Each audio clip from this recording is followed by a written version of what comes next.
hurt, smashed fingers, sore arms, sore back, sweaty, bloody at times. If that doesn't excite you, you shouldn't be doing firewood. Today on In the Wood Yard, I've got a wood delivery and we're going to talk about equipment. Here we go. So today I've got a wood delivery at the end of the day here, and a customer called me or texted me this morning, and they wanted 1/3 of a cord or a face cord, whatever you prefer, of mixed hardwood. So I'm first gonna throw in a bunch of ash here that I have. Then we're gonna go over to the maple and throw some of that in, and then maybe we'll throw in a little bit of oak or some birch or something like that. They just said a mixed stuff. It's for a fire pit in their backyard, so we're going to put in a face cord. That's what I like to call it, and that's pretty much what we call it around here. I know some of you don't know what that is, but it's 1/3 of a cord. So we're going to put this in, and then we're going to go over to a couple other places and put some different stuff in. Now, something came up. So I was recently at a gathering of firewood people at the Firewood Frenzy, and I was talking to a lot of people. I must have talked to 100 different people about firewood, and there were several people there that I talked to that all they wanted to know was what equipment they needed to buy. And I tried to be as honest as I could with them without hurting their feelings, but one of the things that comes up a lot is everybody thinks they can solve all of their problems as far as labor or time or effort, however you want to look at it, by spending money on equipment. And yes, there are a lot of pieces of equipment that you can buy to help your workflow and to save you time and effort. However, even though I'm supposed to be telling you go out and buy everything, don't. And the reason I say that is that there's a lot of people that have adequate equipment for what they're doing, and they think that they need to upgrade. Very rarely do people need to upgrade, where they need to upgrade. It's more of a want than a need. I have found that there's a lot of people that have wood splitters that are pretty new, really, and work very adequate for what they're doing, for the scale of their operation, size-wise, or what they're producing. And they think by buying a brand new splitter that is going to be a, $10,000 purchase is going to help make more money. It's not. This is what makes you money, doing the work. And a lot of people are afraid of work, and they think that you can just spend money on equipment and you're going to make more money. It doesn't work that way. First, you have to develop your client base by starting small and building your business gradually over time. You have to have product to sell, and the way to do that is to just get to work. Cut wood, split wood, stack wood, deliver wood. It's just going to take a lot of work. You can't just do it overnight. It's not like you can just go and spend money on a piece of equipment, all of a sudden you're going to get rich. It just doesn't work that way. And I hate to break the news to some of you, having the best, fastest, strongest, sharpest chainsaw isn't going to make you more money right away. Yeah, it's going to make you feel like you're doing better, but if you really want to make money selling firewood, if that's your goal, you need to do it slowly. You can't do it fast. By spending a lot of money, you're just going to get farther in debt. And the whole idea, if you're trying to sell firewood to make money, is to sell firewood and make money, not spend money on equipment. So if you go out and buy a $1,000 chainsaw or a $1,500 chainsaw, yeah, it's going to be fun and everything, but look at how much wood you're going to have to produce to pay for that thing when you've already got a chainsaw that's paid for and works just fine. Same with a splitter, same with a dump trailer, same with a truck, same for all the other tools. It's what you do with the equipment working that's going to make the difference.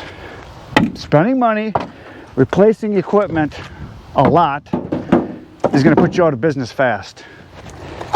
Maximize your tools that you have efficiency-wise, time-wise, and effort-wise. Save your money and then upgrade when you have to. When it really makes sense, when you really run the numbers. How much faster is it going to be? How much more are you going to be able to produce? How much time is it going to save you? Don't just get that happy giddy feeling when you buy a new toy like a little kid just because you got new equipment.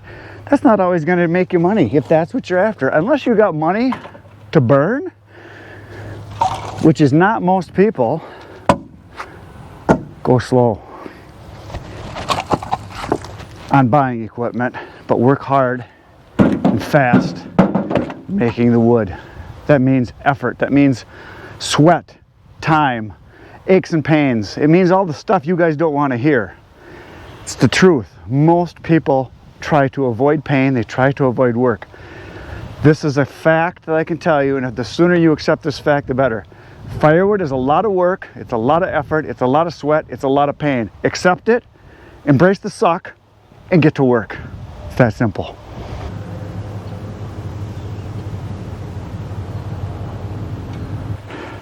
So look at it this way.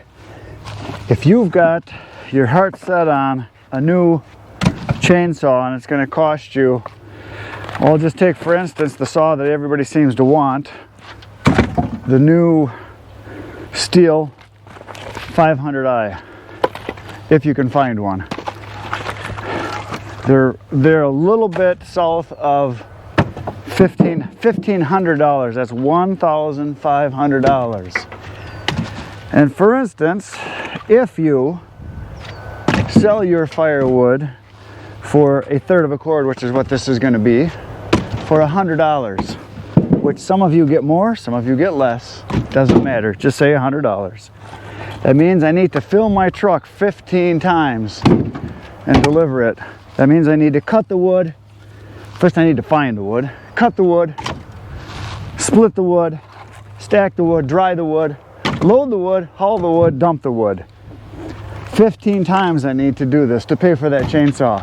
And that's if you get your wood for free, if you're not counting in your wear and tear in your chainsaw, your vehicle, the gas, the other supplies you need for the chainsaw, you know, chains, bars, all the stuff that goes into it. I mean, it's a lot, and people just don't take into account that stuff, and then they wonder why they don't have money, because they're always spending it on new stuff.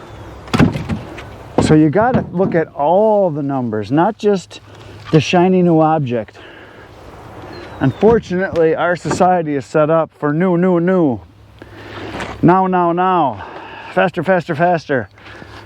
Sometimes just do the work and you'll be better off. So you got to think about it this way. Would you rather have that chainsaw that you have to work really hard to pay for? Or would you rather have the $1,500 in your pocket, or better yet, invested, making money for you while you do other stuff? There is a point where you got to just say, you know, enough is enough.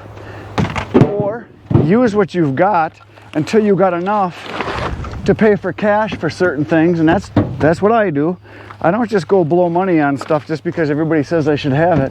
I wait till I have the money for it, and then I make sure that purchase is a smart purchase, something that is going to make me more money, save me more time, enable me to put forth less effort and pay for itself and be profitable and be something I can use for a long time.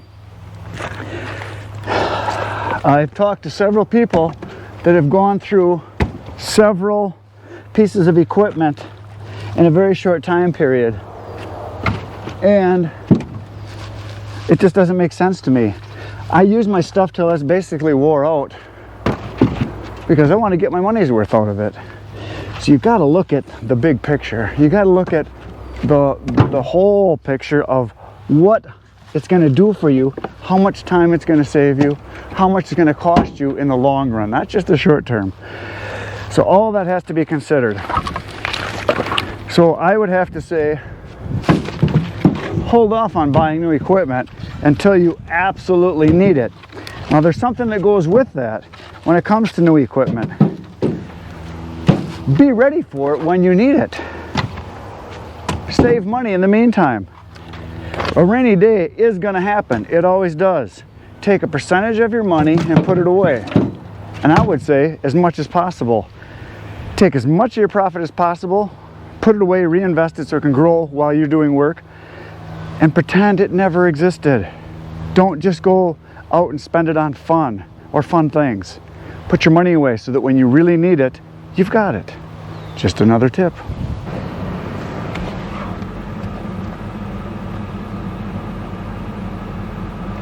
No, I'm not saying you have to go get an advanced degree in accounting, but you do need some basic math skills. The basic math skills are adding and subtracting and multiplying and dividing. That's it. That's all you need to know. All it is finding out the return on your dollars when it comes to buying equipment. And you need to know that what you're spending your money on is going to pay for itself and how fast it's going to pay for itself. And you need to know all the hidden costs. The maintenance, upkeep, repairs are very important, and your operating expenses like fuel or replacement parts, like for instance a chainsaw. You got to figure your bars and your chains and how long is it going to last for you. You got to look at all the numbers and make sure that you're looking at the right numbers and you're not looking at them, this is a big word, emotionally. That's how a lot of people look at equipment. They get all, ooh, it's pretty, shiny object. And I like new stuff as much as the next guy. But shiny, bright, new objects don't do the work all the time. Unless you're gradually growing. If you just jump in whole hog, buy a brand new truck, brand new wood splitter, brand new chainsaws, brand new splitter, brand new axes, brand new trailer, whatever it is. If you buy all that stuff without income coming in, without cash flow ahead of time, think about it. Just saying. And I know a lot of you don't want to hear this. I shouldn't say a lot of you, some of you. And some of you already know this. But the sooner you accept the fact that just because you have the equipment doesn't mean you're going to make it pay for itself. Unless you've got money to spend on good equipment because you have worked hard your whole life and you want something nice that you're going to use for a long time, and you're buying smart as far as equipment, something that's going to hold its value, that if you do sell it or want to upgrade, that it's going to hold its value. And that's true of any piece of equipment, especially when it comes to vehicles. You want to buy something that's going to hold its value as much as possible. Same for wood splitters, trailers, chainsaws, all the stuff that goes into making firewood. So just think about all that stuff. It's more important than you know. This is another thing that a lot of people don't want to hear when it comes to any business. Time on the job is what matters more than the equipment, and what you do with the equipment matters more than the equipment. Knowing how to get the maximum performance out of your equipment that you do have. Time on the job is the other one. People think they can put a little bit of effort into something and gain a lot. You can't, no matter what it is. And a lot of people have the dream that they're going to be an overnight success. There is no such thing. I mean, it happens rarely, but that's like winning the lottery. It really is. Time on the job is more important than almost anything else. Get there early, stay late. Did you hear that? Get there early, stay late. That's what I do. Most successful people do that. Everybody thinks that business people just kind of show up and everybody else does the work. That's not the truth. Most business people do 2 to 3 times the work any of their employees do. And they take all the risks. They take all their money and put it in to make it grow. And that's what this is. This is a business, if that's what you want it to be. If you're doing it just for fun, that's a different story. So time on the job, very important. The next, I think, well, I shouldn't say next, this is actually the most important thing, customers. If you don't have customers, you don't have a business. If you don't have sales, you don't have a business. Building that is the most important part, not growing your inventory of bright, shiny objects that are fun to drive around on or fun to use. It's customers. It's actually selling wood. And like I said before, the money you gain from your customers should be put away, most of it, all of it if you can, to then put towards better equipment or buying more inventory, buying stuff to sell, or spending more time when you can to go get more inventory. Very important. Remember that. Time on the job, maximizing everything you've got. Very important. Another thing that's very important is your workflow. Make sure that you're not doing more work than you have to.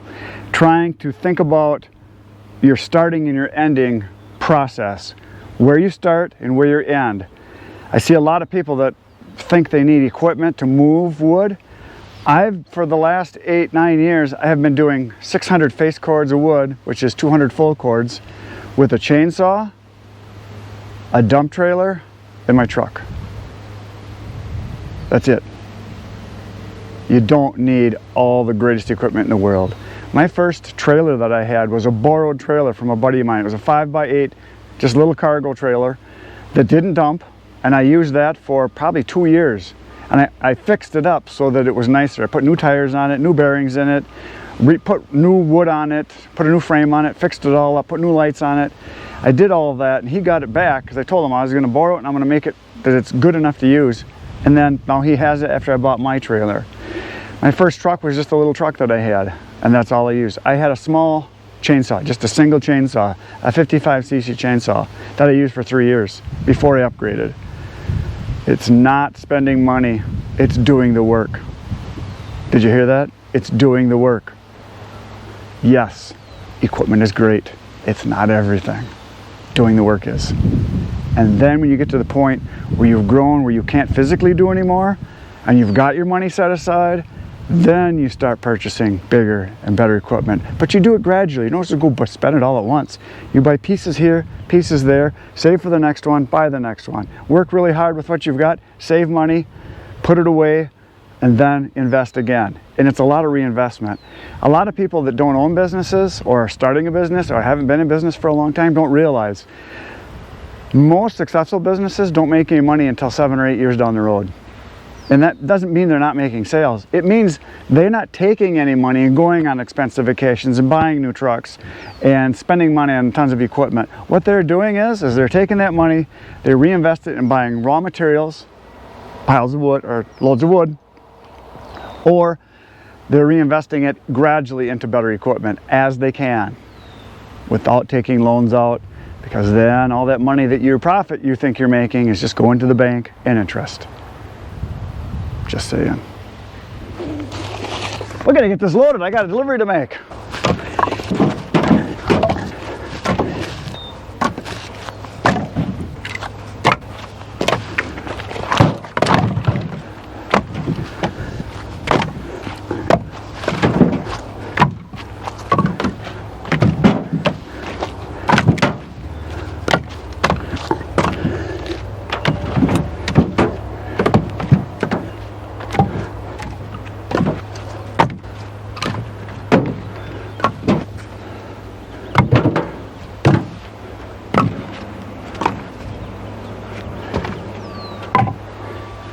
There, it is loaded. So, in a nutshell, what I was just talking about, work as much as you can, as long as you can, spend your money as slow as you can. So, I guess I would boil it down like this.